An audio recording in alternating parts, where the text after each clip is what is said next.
সেই রকম বড় বড় চুল, সে রাস্তায় রোদের মধ্যে পড়ে থাকে। সে কিন্তু একটা ভারসাম্যহীন পাগল। তার বাড়ি ঘরও সে ভালো করে বলতে পারে না, কি বলতেছে কি না বলতে সে নিজেও জানে না। তার কাছ থেকে আমরা একটু জানবো। আমরা কিন্তু পুরো লুক চেঞ্জ করে দিয়েছি তা আমাদের রাজবাড়ী টিভি 24 থেকে। তা ভাই, এই যে আপনার যে চুল ছিল কত বড় বড়? অনেক বড়, এই বড় বড় না?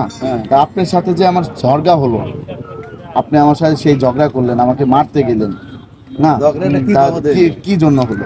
আপনি আমার সাথে লাগালেন দিয়ে বললাম আমি লাগাইছি না? আমি লাগাইছি কি জন্য? আমি আপনার বলছিলাম ভাই আপনার চুলটা কেটে দিই, তাই তো? তাই এর জন্য আপনি আমার তো মারতেও গিয়েছিলেন। মারবার যাবে কি আপনারা? আপনি ঝগড়া করলেন না? ঝগড়া করলেন না? এখন এই যে আমি, কেউ তো আপনার শরীরে হাত দেয় নাই, হাত দিছে? গোসল করা দিছে? দিছে? দেয় না? এই যে আমি যে আপনার গোসল করা দিলাম মারামারির পরেও না, তা এখন কেমন হয়েছে? ভালো হয়েছে? ভালো হয়েছে? সত্যি কথা? আপনি পাগল নাকি ভালো মানুষ? পাগলই। সত্যি কথা? আমার তো মনে হয় না। তোমাদের বাড়ি কোথায়? আমার কালুখালী। কালোখালী কোন গ্রাম? বোয়ালি। বাপের নাম?